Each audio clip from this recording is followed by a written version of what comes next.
Shalom, all praise to Yahweh, Ba'ashem, Shai, Ba'ashem, Rakar, Kodash. Double honors unto the apostles and elders of great millstone who rule well, and shalom to the whole who elect this pious I love the GMS London camp, and this is news and prophecy, prophecy and news. I have an article here from Zero Hedge, and the title reads, No Maxine, No Work. Employers discuss making CV immunity mandatory for workers, which I strongly believe they're gonna make it mandatory, which because I believe as well it'll be a stepping stone toward the mark. So as the system transitions into the mark, basically that will be a factor that will make it the transition easier. All right, in terms of it being mandated as a mandatory thing in society. So I'm going to read this article. It says public opinion polls from the past couple of weeks appear to show a growing number of Americans are planning to get the CV Maxine, even as Dr. Fauci hinted that the UK's decision to grant emergency approval to Pfizer's mRNA vaccine might have been somewhat rushed. All right. So even though people to say this really shows you that people, hey, they don't even care if it's been rushed. They're just willing to take it, and really that's what they want to hear because they want to. That's what they're tallying up. They want to know uh, how ready the people are for these things, right? A recent Goldman research note intended for its institutional clients showed as much as citing polling numbers from YouGov, right? It says with hospitalization surging to record levels and California once again heading into lockdown, millions of Americans would probably gladly take the vaccine just to feel a sense that the pandemic is over, all right? Even though the duration of that immunity is not very well understood, and some conspiracy-minded skeptics have raised questions about the headline efficiency numbers, right? So it says, but as the US and UK prepare to start delivering the first jabs in a week, industries are jockeying to try and get their workers designated as essential so they can have faster access to the vaccine. For many, profits are ultimately on the line, all right? Even though many Americans believe it's morally reprehensible to fire someone for refusing to take a vaccine, some companies and industry groups are planning to require workers to be vaccinated as a precondition for returning to work. All right? Maybe they think taking such a public stand might help them secure supplies of their vaccines more quickly. All right? So from what's being said in that paragraph, they're making it as in where the employees have to comply to being vaccinated so that the government, all right, or the powers that be will basically be more willing to allow them to get back to work and making money, all right?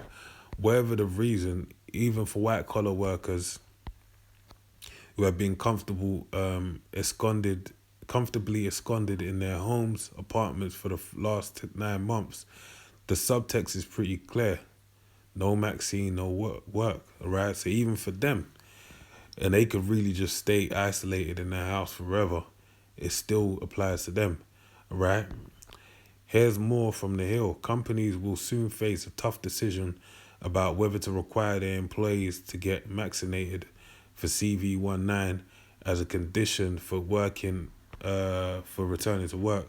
Employers believe they are on firm legal ground to mandate vaccinations, but that doesn't mean enforcement won't be without its challenges, particularly given the backlash of some parts of the country to mask mandates and smaller groups opposed to vaccinations of any kind, all right?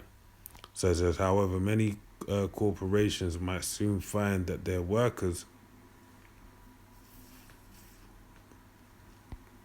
not just blue collar manufacturing workers, but white collar office drones too, either don't share their concerns, can't get their hands on a Maxine, or are simply skeptical of the long term side effects and would prefer to simply wait and see.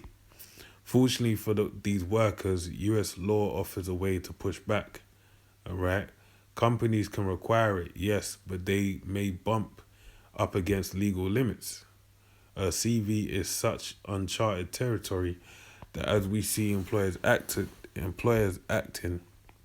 as we see others acting, more edges in the law are being articulated, said Alison Hoffman, University of Pennsylvania's Carey Law School professor.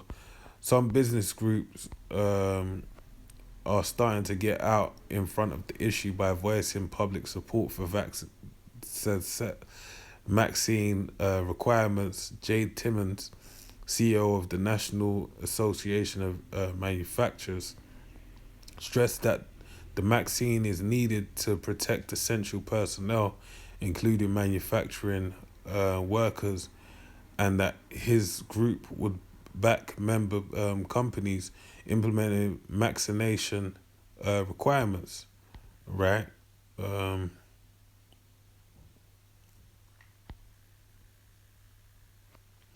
while there are likely legal concerns with blanket mandates, if any of our members believed that a requirement at their company was the right thing to do, we would certainly support that within the bounds of law, because America's future depends on folks rolling up their sleeves in a new way, Timmons told The Hill.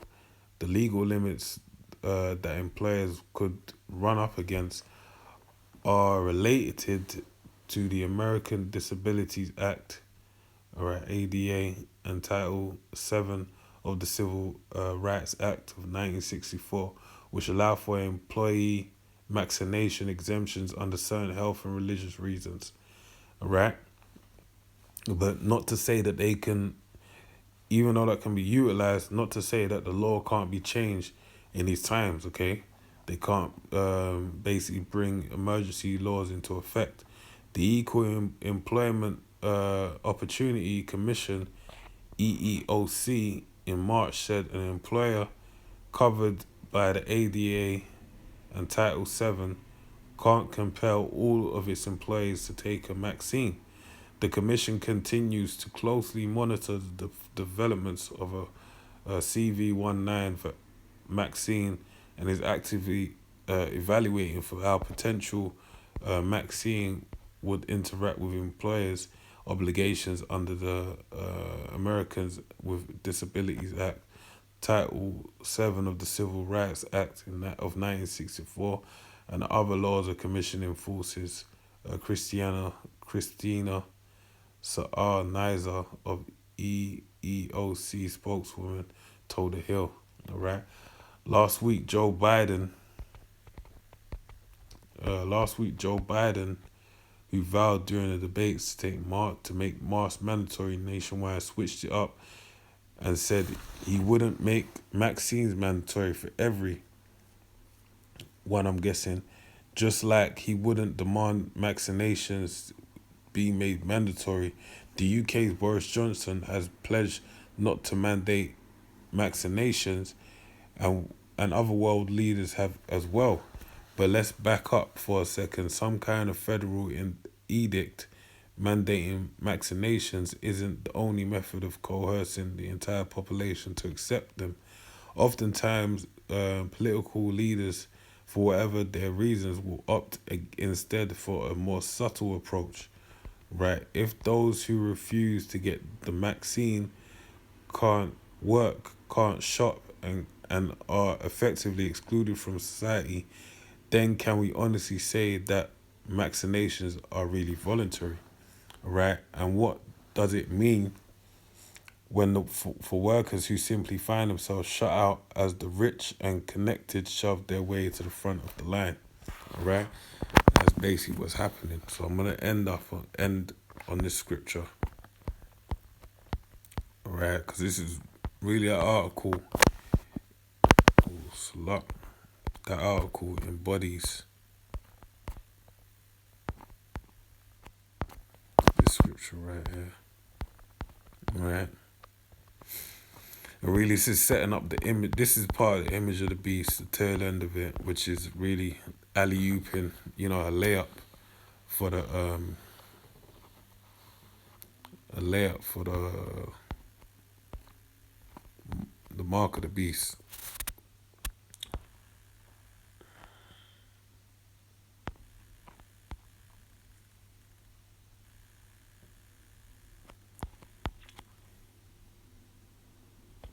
So it's Revelation 13:16, and it calls it all, both small and great, rich and poor, free and bond, to receive a mark in their right hand or in their foreheads, and that no man might buy or sell save he that had the mark, or the name of the beast, or the number of his name. Alright, so as you can see, no Maxine, no work, right? And the mark is based upon no one's able to buy or sell save he that have the mark, alright, or the name of the beast, or the number of his name. So at some point, through them establishing no Maxine, no work, the mark is going to come into play because the system will already be set up as to where you being shunned by society, as it says. All right. So with that, I pray you're edified. Till the next one.